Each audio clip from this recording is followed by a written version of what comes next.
உங்கள் கோவா தாத்தா டைரியில் எனக்கு என்ன பார்க்குறப்பாங்கன்னா சிஏஏ, அதாவது குடியுரிமை சட்டம் இப்போ நிறைவேற்றிருக்காங்களே, அதை பற்றி தான் நம்ம பேச போகிறோம். அதை பற்றி நிறைய தலைவர்கள் சொல்லியிருக்காங்க, அவங்கவுங்க கருத்தை அவங்கவுங்க சொல்லியிருக்காங்க.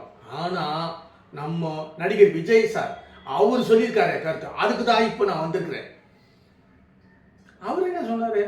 எல்லாம் சொன்ன மாதிரி, ஆமாங்க, எல்லாம் சொன்ன மாதிரி தான் அவரும் சொல்கிறாரு. இந்த சட்டம் மக்களுக்கு எதிரானது, இதை இந்த தமிழ்நாடு கவர்மெண்ட்டு இதை தடுத்து நிறுத்தணும் அப்படின்னு அவருக்கு வேண்டுகோள் விடுறார். யாருக்கு? தமிழ்நாடு கவர்மெண்ட்டுக்கு வேண்டுகோள் விடுறார். எனக்கு என்னன்னா, ஒரு கட்சி தலைவர் என்ன, அவர் இப்போ மாநில ஸ்டேட்டுக்கு அவங்களுக்கு அந்த அதிகாரம் இருக்கு, அது கூட தெரியலையா அப்படின்னு நம்ம நினைக்கலாம். ஆனா அது கிடையாது, அவர் தெரிஞ்சே தான் சொல்றாரு. அப்ப தெரிஞ்சு சொல்றாருன்னா எதுக்கு? மக்களை ஏமாத்தா தான் கரெக்ட் தான். அந்தந்த கட்சிங்க அவங்களுக்கு இது ஃபேவரட்டா இருக்குன்னு சொல்லிட்டு தான் அந்த மக்களை ஏமாத்து தான் அந்த மாதிரி போய் பேசுறாரு. இவரும் இந்த மாதிரி சொல்றாரு. எனக்கு அதுதான் ஒரு வருத்தமா இருக்குது. எனக்கு அப்பவே நினைச்சேன், தமிழக வெற்றி கழகம், கழகம்னாவே நார்மலான கட்சி மாதிரி தான் வருவார் நினச்சி. ஆனால் இருந்தாலும் இவர் டிஃப்ரெண்ட்டாக பண்ணுவாருன்னு நான் ரொம்ப எதிர்பார்த்தேன். ஏன்னா இவர் பண்ண பிறகு தான் அடுத்தது சினிமாவிலேருந்து கட்சிக்கே வர ஆரம்பிப்போம், அவங்களுக்கு வரவேற்பு இருக்கும். இவரும் ஏற்கனவே வந்தவங்க பண்ண மாதிரியே நார்மல் பண்ண மாதிரியே அந்த மாதிரி அறிக்கை கொடுத்துட்டு இருந்தாருன்னா, அது கூட அறிக்கை கூட ஒரு நல்ல அறிக்கையாக தெரியல. ஒரு அதாவது அவர் டிஃப்ரெண்ட்டாக யோசனை பண்ணோம், மாற்றி யோசனை பண்ணோம். இதை இவர் பண்ண மாட்டேன்றாரு. எனக்கு ரொம்ப வருத்தமாகுது. இவரை தான் நான் எதிர்பார்த்துட்டு இருக்கேன், இவராவது மாற்று கொடுப்பாரு அப்படின்னு சொல்லிட்டு. பார்த்தா அவனுக்கு ஒன்றும் தோணலை. அவங்க கட்சிக்கு அவங்க ஃபேவராக அவங்க ஓட்டுக்கோசம் அவங்க சொல்கிறாங்க. இவரும் அந்த லைனில் போகிறாருங்க மாதிரி தான் எனக்கு தோணுது. ஆனால் இருந்தாலும் இது ரொம்ப என்னால் ஜீரணமே பண்ண முடியல. ஏன்னா இந்த மாதிரி விஜய் சாரை நான் எதிர்பார்க்கவே இல்லை. டக்குன்னு இந்த மாதிரி அறிக்கை கொடுத்துட்டாரு.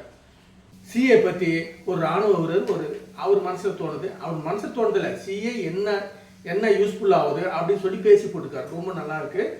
அதை நாங்கள் பார்த்தோம். அவருக்கே ஒரு இராணுவ வீரர் அவருக்கே தோணுதுன்னா, ஒரு கட்சியுடைய தலைவர் நீங்கள் எப்படி அதை யோசனை பண்ணியிருக்கணும், என்ன மாதிரி அந்த அறிக்கை கொடுக்கணும் மக்களுக்கு அப்படின்னு சொல்லிட்டு நீங்கள் யோசனை. ஒரு வேளை நான் நினைக்கிறேன், மண்டபத்தில் எவனாவது எழுதி கொடுத்து அதை வாசிக்கிறீங்களா அப்படின்னா, இதைத்தான் என்னால் ஜீரணமே பண்ண முடியல. ஏன்னா பார்த்தா அப்படியே தெரியுது, எவனோ மண்டபத்தில் எழுதி கொடுத்து அதை நீங்கள் அறிக்கையாக விடுறீங்களான்னு. வேணாம் சார், விஜய் சார் இன்னும் நல்லா பர்ஃபார்மன்ஸ் நல்லா பண்ணுங்க. என்ன உங்களுக்கு எதிர்காலத்தில், அது எங்களுக்கு எதிர்காலம் இல்லை, என் பேரை பேத்தி எல்லாருக்கும் உங்களை பிடிக்கும்.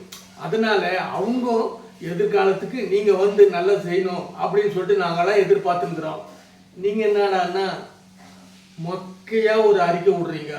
அதுவும் எப்படி? இப்போ ஒருத்தரை குறை சொன்னால் இதனால் குறை சொல்கிறேன் அப்படின்னு அந்த ஒரு விளக்கத்தை சொல்லணும். அது சொல்ல மொத்தத்திலேயே எதிரானது.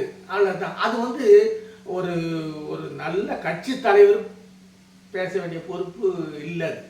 ஏன்னு சொல்கிறேன்னா, அது மக்களை ஏமாத்துறவங்க பேசுகிற பேச்சு அது. நீங்கள் அப்படி பேசாதீங்க. நீங்கள் எது சொன்னாலும் ஒரு தப்புன்னா தப்பு சொல்லுங்க.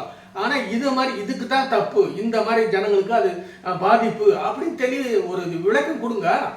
அதை கொடுக்க மாட்டேன்றீங்களே. அதை கொடுக்காம மொத்தத்திலேயே இது எதிரானது அப்படின்னு சொல்றீங்க. இது நார்மல் ஒரு தலைவர். நீங்கள் அதை உங்ககிட்ட இருந்து நான் அதை எதிர்பார்க்கவே இல்லை. சரி, அடுத்த வீடியோவில் நம்ம சந்திப்போம். அது வரைக்கும் உங்களுக்கு விடைபெறுவது உங்கள் கோவா தாத்தா. அந்த சப்ஸ்கிரைப் பட்டனும் பெல் பட்டனும் எப்பவும் போல ஆதரவு கொடுங்க உங்கள் கோவா தாத்தாக்கு. ஏன்னா இன்னைக்கு வருத்தத்தோடு நான் போகிறேன். ஏன்னா சொல்ல முடியல, விஜய் சார் அப்படி பண்ணுவாருன்னு. சரி, முடிப்போம்.